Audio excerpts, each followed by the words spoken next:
Space Above and Beyond didn't chase wonder, it chased fear. Mud on boots, breath trapped in helmets, the unspoken math that not everyone launches back home. It wore the skin of science fiction, but it moved like a war film where pilots were assets, not legends, and every mission took something with it. And behind the canopy glass, another campaign was already unfolding. The show was built to last far longer than it was allowed to live. The call signs carried meanings most viewers never noticed. And when the series disappeared, it didn't fade. It set like something unfinished that never stopped hardening. These are 10 weird facts about Space Above and Beyond, the war story that got cut off mid-sentence and never stopped echoing. Number 1. Space Above and Beyond didn't chase cool sci-fi.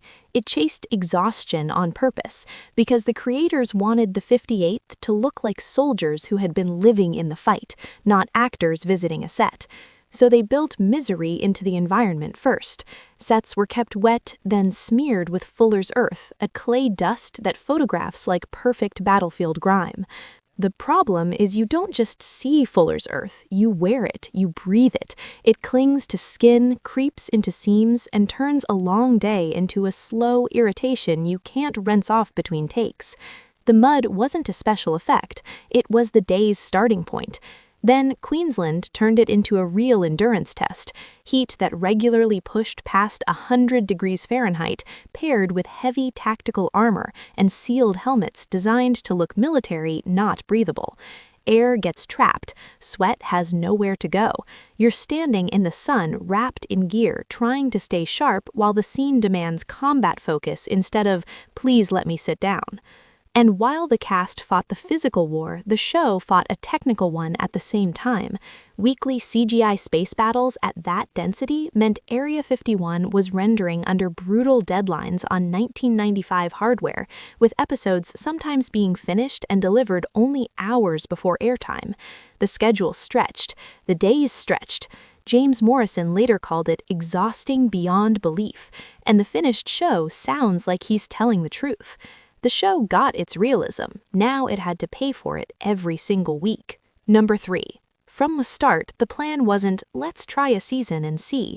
It was the long run, 5 seasons, a full war story where the squad grows up inside the grind, where missions don't reset, and where the damage carries forward the way it does in real units. That's why the show aimed so hard for weight, discipline, and consequence. It was designed to build slowly, not spike fast. But Fox never gave it the conditions a slow build needs. They dropped it into Sunday at 7 p.m., a slot that traditionally pulls in families, then parked it across from 60 Minutes, a ratings monster that eats attention out of habit. And then football started stepping on it. NFL games ran long, airtime slid, episodes got bumped later, and the show stopped feeling like an appointment. Viewers couldn't lock a routine, and routine is what keeps a series alive while it's still earning trust. So the ratings didn't crash in one dramatic moment, they bled. Week by week, the audience got harder to hold, not because the show suddenly became bad, but because momentum kept getting interrupted. Miss an episode and you're lost. Catch one late and you don't even know if you're watching the right chapter. A war story needs consistency to build attachment, and this one kept getting yanked out of people's hands. By the time Fox made the call, it didn't feel like the network was reacting to a creative failure. It felt like they were refusing to nurse a wounded rollout back to health. They pulled the plug after 1 season, before the series could reach the part it was built for. The creators knew what was coming, and they didn't soften the ending to beg for mercy. Tell Our Moms We Done Our Best doesn't play like a cliffhanger trying to bait renewal. It plays like a show choosing honesty. People die. Answers don't arrive. The war keeps moving because the whole point was that it always would. It was supposed to be 5 seasons. Instead, it got 1 season and a farewell that hit like a casualty report. Number 4. Most sci-fi tries to impress you with the future. This show tried to scare you with it, because nothing got cleaner, nothing got easier. The uniforms stayed heavy, the metal stayed dirty, and the missions didn't feel like adventures, they felt like deployments, the kind that grind people down 1 week at a time until the war becomes normal. That tone was built on war stories, not space operas. You can feel the influence of Joe Haldeman's The Forever War in the way distance and time aren't exciting, they're cruel. The farther you go, the more home turns into a place you can't return to the same way, and the show treats that like a quiet kind of damage that never stops spreading. The structure wasn't made for Monster of the Week comfort either. It was modeled after Combat, the World War II unit series where the question is never, how do we win, but who survives this one? Orders come down, the squad moves, somebody doesn't make it back, and next week the war is still there, like it never noticed the loss. That's why the 58th doesn't feel like a crew on a ship, they feel like a unit in the field. Underneath that, the philosophy leans closer to the Starship Troopers novel than flashy military sci-fi. Service as identity, discipline as survival, a system that decides who counts based on what they're willing to endure. So the show keeps circling hierarchy, training, and obedience, because in this world, your personality doesn't matter as much as whether you can hold the line. That is the trick of Space Above and Beyond. It doesn't make war cool by putting it in space. It makes space feel colder by showing war never changes. Number 5. McQueen wasn't written as a TV commander. He was written like authority with history on it, the kind of Marine who doesn't need volume to control a room because the weight is already in his posture. And that made him the hardest role to cast, because if McQueen feels fake for even a second, the whole war starts feeling like a costume. Fox wanted something safe and familiar, a clean type the audience would instantly accept as command, but Glen Morgan and James Wong kept rejecting that version because they weren't looking for a boss, they were looking for someone you'd follow into a situation that can't be won. For roughly 3 months, that tug-of-war dragged on, not because they enjoyed the fight, but because they knew the tone of the series would live or die on this one presence. Then James Morrison walked in, and the problem stopped being theoretical. His audition didn't feel like an actor trying to nail a scene. It felt like a briefing. He delivered McQueen's pilot monologue with calm control, holding eye contact like the room was part of the chain of command. And it wasn't a small, friendly casting session either. Around 25 Fox executives were sitting there watching him closely, waiting for the performance to bend toward them. It didn't. McQueen didn't charm the room. He didn't soften the edges. He made the character real by treating the moment like it mattered.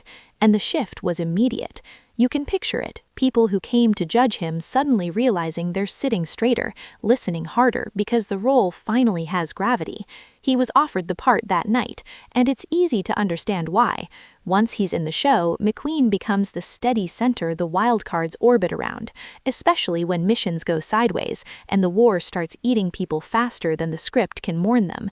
The series didn't find its authority through dialogue or rank pins. It found it the instant one actor walked in and made a room full of executives feel like they'd just been given orders. Number 6. This show never chased fame the way network TV usually does. No stunt casting to spike ratings, no weekly "look who showed up" moment, no celebrity wink to remind you it's just entertainment. The people who stepped into this world weren't there to decorate the frame. They were there to make the war feel real. The clearest signal hits early, and it is not subtle at all. The drill instructor in the pilot is played by R. Lee Ermey, not a random tough guy, a real former Marine, and the face audience is already associated with military brutality through Full Metal Jacket. The moment he's on screen, the tone hardens. Training stops being a montage. Hierarchy stops being set dressing. This series is basically telling you right up front, we mean this. Then the series starts pulling from the same creative bloodstream that built its reputation in the first place.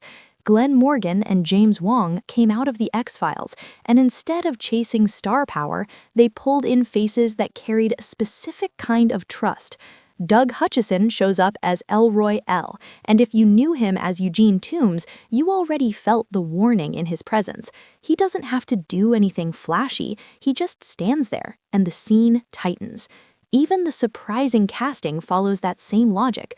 Coolio appears as the Baca's host, but the show doesn't use him like a novelty. It doesn't pause to sell the cameo. It drops him into the world as something unsettling and off balance, and the performance leans into that discomfort instead of fighting it. The message stays consistent. Nobody is here to lighten the mood. Everyone is here to deepen it. That is the quiet strategy underneath the guest appearances. Space Above and Beyond didn't collect celebrities, it collected credibility, one choice at a time, until the war felt like a place you could actually die in.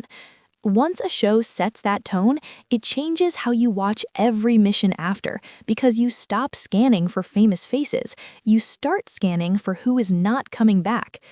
Number 7.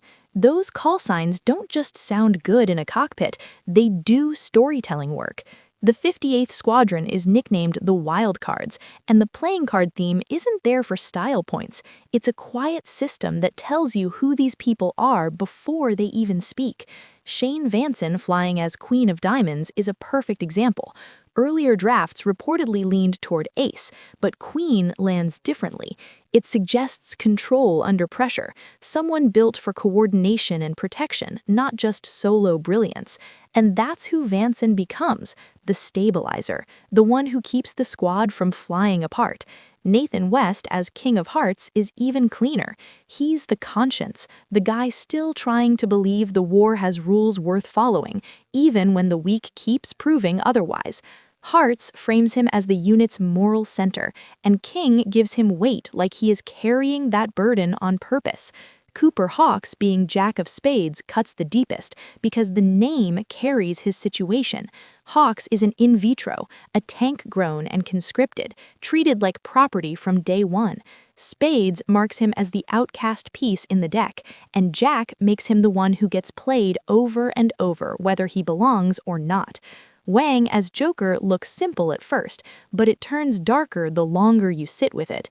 Wang's humor isn't there to lighten the war, it's a shield. The Joker is the piece nobody takes seriously until the moment it's gone, and the silence hits harder than the joke ever did. Then, the most iconic call sign in the whole series doesn't belong to a wild card at all. It belongs to their commander, Queen 6. On the surface, 6 is real-world radio logic. It designates the commanding officer, so every time you hear it, you instantly understand who has authority without the show explaining anything. But the Queen part adds the sting.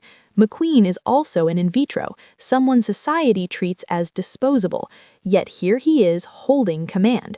The title becomes a statement, rank earned, prejudice challenged, leadership proved under fire. That is why fans remember it not as a cute theme, but as code, as identity, as the sound of order cutting through chaos. Number 8. Most shows leave behind quotes, screenshots, and a few dusty forum threads. This one left behind something you can't stream, because in the middle of that punishing production, while everyone was exhausted, filthy, and running on pure momentum, two people quietly found each other inside the chaos. Kristen Cloak was part of the cast, Glen Morgan was shaping the series from the top as a co-creator, and somewhere between long nights, brutal shoot days, and a war story that never let anyone breathe, the connection stopped being professional. It turned permanent. They married in 1998. 4 kids later, that show still hadn't faded out of their real life. And here's the detail that makes it feel almost unreal. At their wedding, Cloak didn't walk down the aisle to the usual song everyone forgets the second it ends. She walked to her character's theme music from the series, arranged for a string quartet. It wasn't a joke, it wasn't nostalgia bait, it was a real intimate echo of the world they survived together. That arrangement came from Shirley Walker, the show's musical producer, which means the series didn't just leave a memory, it left a sound, a piece of its own DNA repurposed into a private moment that had nothing to do with ratings or network decisions. That's why the show's afterlife feels different. On screen, it ended in loss, unfinished war, and the kind of closing note that still stings. Off-screen, it quietly did the opposite. It built a future. And when a series can vanish after one season but still leave behind marriages, friendships, and life-altering bonds, it proves something that Fox's schedule never measured. The show didn't just tell a war story, it pulled people into one, and some of them came out with a family.